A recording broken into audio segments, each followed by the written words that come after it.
Second Chancers. As always, it is my pleasure that you've joined me for today's podcast of Second Chance Coaching. My name is Dr. Richard Lewis. If you'd be so kind as to leave me a rating and your feedback, I'd very much appreciate it, as it will help dynamic people such as yourself optimally discover this podcast wherever you listen to this and your other favorite podcasts. As you know, at Second Chance Coaching, we focus on seeing everyday life through the eyes of the returning citizen and highlighting the resiliency of the human spirit. I love to work with you one-on-one, whether you're a returning citizen or a coaching client seeking your second chance, or you're a representative of a business, college, or university seeking to integrate and support your returning citizens in your respective organizational and learning environments. Please feel free to contact me via email at richard@secondchancecoaching.com or find me on Instagram at @DrRichardLewis. I am excited and privileged as always to have such a powerful sister joining us today, Miss Maisha Nelson. And I'll give a little bit of an introduction to you guys to her, and then we'll get into the conversation that we'll have about human resources and reentry and her role in the movement. Maisha is a human resources professional who blends performance improvement, operations, strategic planning, compliance, and organizational development together to successfully help businesses meet their goals. She began her career on Wall Street as the director of human resources for a brokerage firm, and then worked at one of the largest healthcare systems in the United States for over a decade, and resources for a nonprofit in San Francisco. Most recently, Maisha founded partnerships with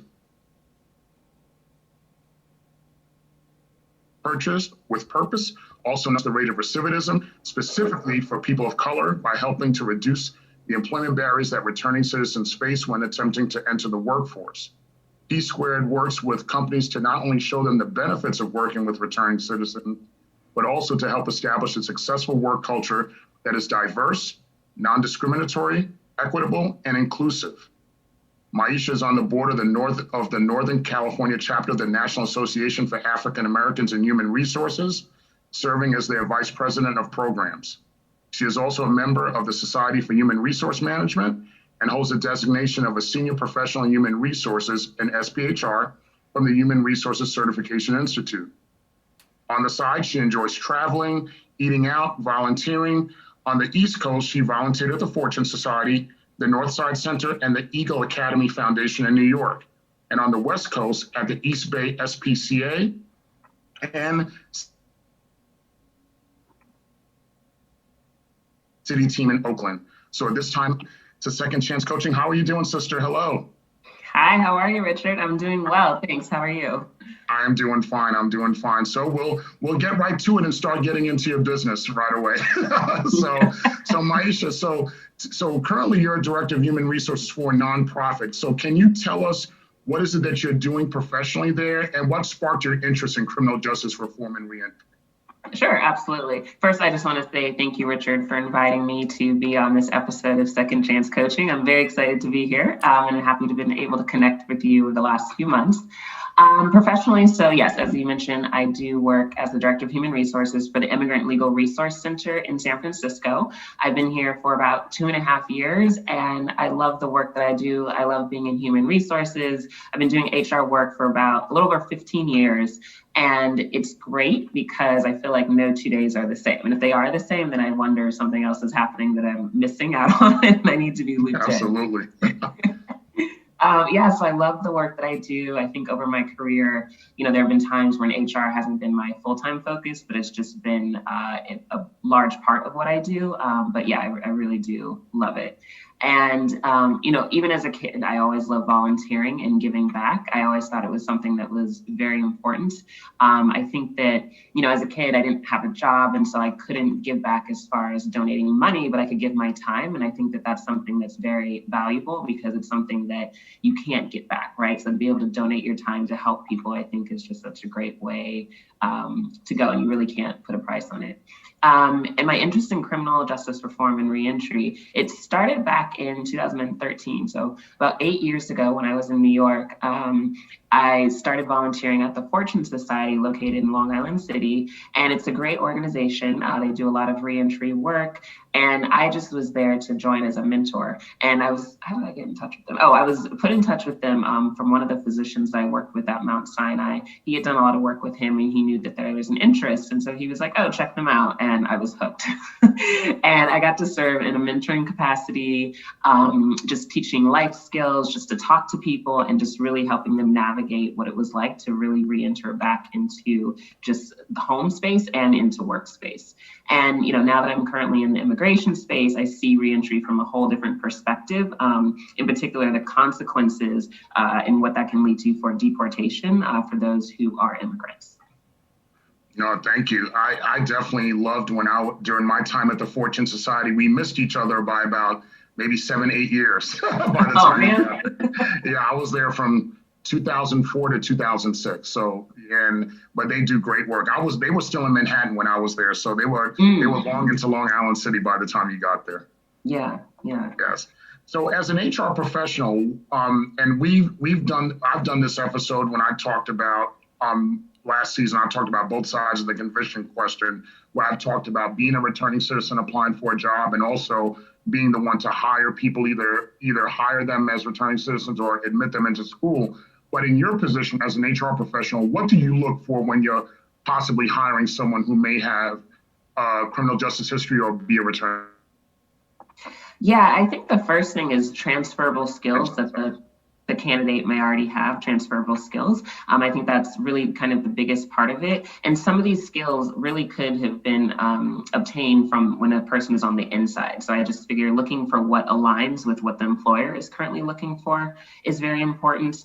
I think the willingness to learn, right? Like that's someone who's eager to learn, to pick up new skills and just be trained, I think is also very important.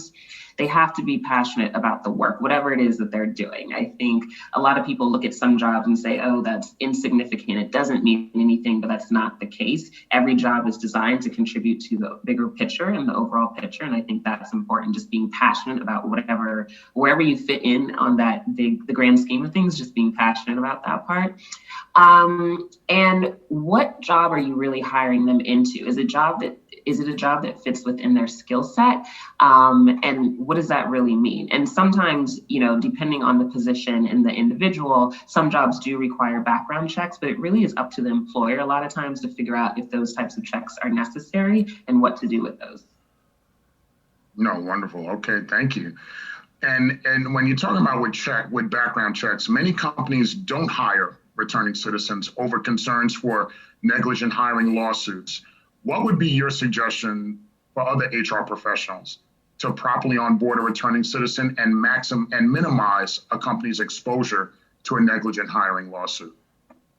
Yeah, I think first and foremost, look and see what your state's legislation is around that, because every state is different. Here in California, we're very liberal and progressive for the most part, and so we have a lot of benefits, but not every state is like that. So really finding out what makes sense. Also, if you as an employer have the ability to have employment counsel, I think reaching out to those employment attorneys is very helpful because they know the law inside and out. Whereas I'm an HR professional, I know different parts of employment law, but that's not, my skill set area of expertise.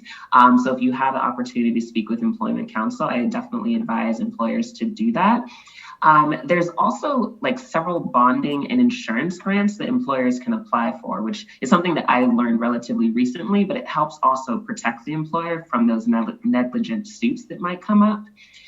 Working with the EEOC, that is the Equal Employment Opportunity Commission. It's a national organization, and they're part of the Reentry Council, which also partners with a lot of organizations that work with returning citizens. So if you're pairing up with another organization that specifically trains people, you're also lessening the chance of having a suit filed against you. And I think establishing a positive work culture is very important, and one that encourages the employment of returning citizens and really educating your workforce, whether they are returning or not. I think a lot of people, they don't understand, they don't know, so they make assumptions, and then those assumptions can later on turn into a suit or something similar. And really encourage open lines of communication between the applicant or the potential applicant and their subsequent hire and their manager. I think a lot of things happen because they're not open lines of communication. So for example, if you can only work a certain shift because of things you have to take care of, if you have to report to your parole officer or something like that, try and be as transparent as possible so your manager knows and they can set you up so that you can actually succeed in the workforce. I think that's a big thing. If the organization can provide resources such as EAP, so employee assistance programs, that's usually a great thing because it just provides another level of support, both for employees who are returning citizens and for employees who are not. And really foster an environment of inclusivity. I think that's very important. And again, going back to thinking about the type of work the person really is going to be hired into. And again, only do background checks when necessary.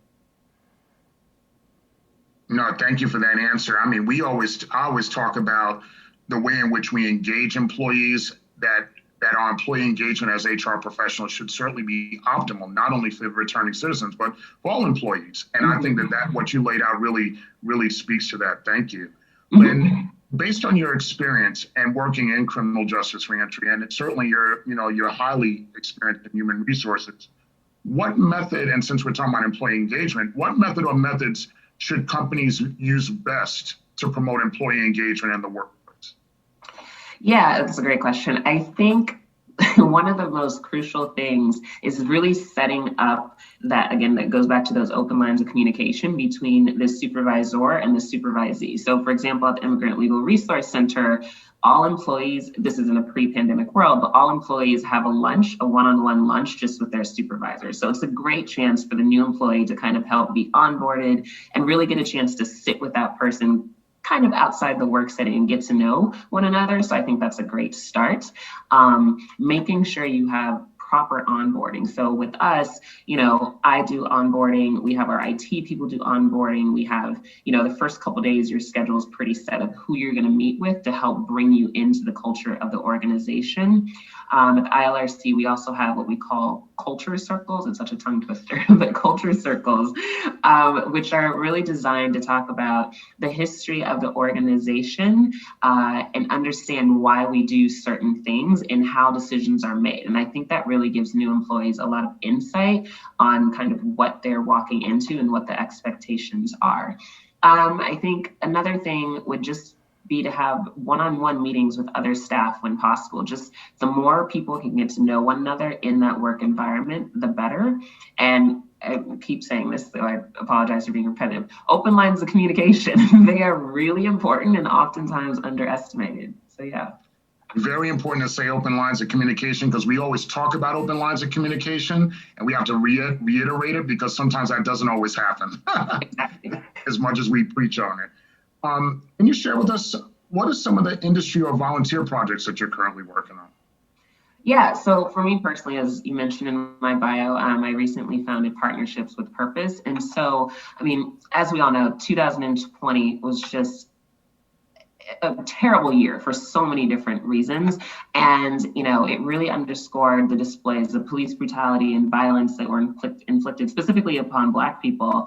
And we could really see that the laws and just in general, the sentencing for whites are significantly less than they are for Blacks.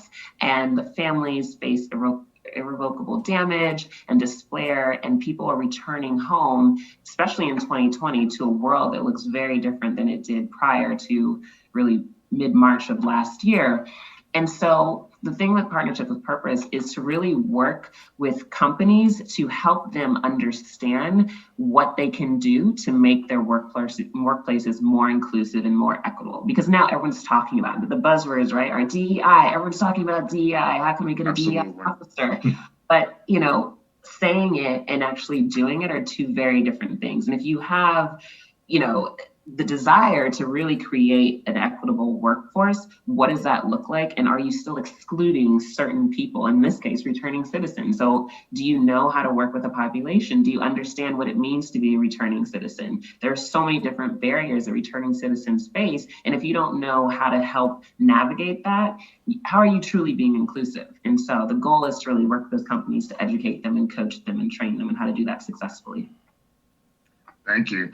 This next question is for my students. I think you may know in one of my day jobs, I teach HR. I teach applied concepts in HR. I teach training and development and comp and benefits. So starting this week, I start teaching summertime applied concepts in HR. And I always get this question from my students. So when I have them listen to my podcast for extra credit, I'd be remiss if I didn't ask you this question. Can you share with us, what do you think are some of the best qualities one should have as an HR professional? And then, of course, specifically for my students or anyone that's listening, can you share with us what is the best way one can break into the HR industry? Absolutely. I think being a good listener, but also an active listener, is probably first and foremost in my mind.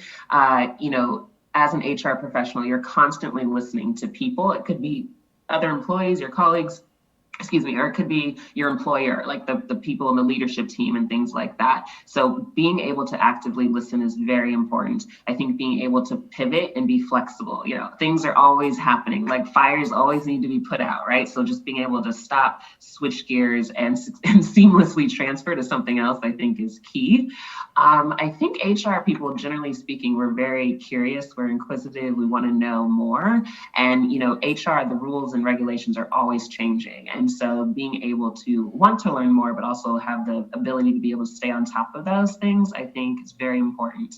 And as far as people who are interested in getting into HR, so you mentioned comp and benefits, right? So there's so many different pieces to the umbrella, which is HR. So I consider myself to be an HR generalist because I dabble in everything, but there's compensation benefits, there's labor relations, there's change management, organizational development. There's literally like a ton of things that are under the HR umbrella. And so I would advise people, if they can take any sort of classes online, even through Coursera or Udemy, find classes that they can take to see if, what they think HR is what it is. If they have someone in their life that they can speak to about what HR professionals do, that's great. Or even if on the job or even on the campus, if they have an HR person they can talk to and pick their brain, I think that's important. I know when I was younger, I thought HR was just about filling out paperwork, maybe firing and hiring people. Like, I didn't understand that it's so deep and there are just so many different aspects. And so when you start to talk to people about that, they're like, oh, wow, I didn't know. And, things like that. So I think that's great. And if you can intern somewhere, I think that's a great way to get your foot into the HR door as well. And then even if you're applying and you maybe don't have the experience and it's an entry-level HR position, to see what skills you currently have that are transferable and that align with what the HR department is looking for that particular job that you're applying for. That is great. What a great answer. Listen, based on that answer, my students are going to ask me for you to come and visit the class via Zoom. So I may have to entice you again to do that. Okay. And the last thing the one thing I'll say before I get to our last question, I was texting our common sister Shirley Renee Williams yesterday, and I'm gonna try to entice her to come to our class too as well, because she has a great story as well. Yeah, no, Shirley's great. Love her. Oh, yeah, she's awesome. She's awesome. Well, Maisha, you got so many things going on and so many interesting things going on. What's your social media platforms that people could follow you on, or follow Partnerships with Purpose, follow your journey, follow the things that you're doing? Where can people follow you at? Sure. So I need to do better about being in the social media world, but on Clubhouse, you can find me at Ask NASA, which is, I understand, a very random handle, but it's ASKNASA. Little side story. Growing up, I always wanted to be an astronaut. And so I was like, if you want to learn about me, ask NASA. So there you go. And then on both Twitter and Instagram, my handle is the letter P, the number 2 movements.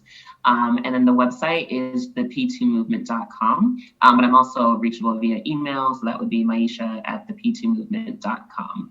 But yeah, that's it. That's me. That's great. My sister, Miss Maisha Nelson, has been our joy, our privilege, and our honor for you to have joined us today on Second Chance Coaching. Thank you for all you do. Please keep in touch. When I come to San Francisco, I will look you up, and you'll be my local tour guide. I want to see all the local. I'm a foodie, so I need to know all the good local eateries. That's what I need to do. I will start putting a list together. There you go. And we certainly look forward to your continuing and dynamic journey. Thank you so much, sister. Thank you so much, Richard, for having me. Thank you, and be well.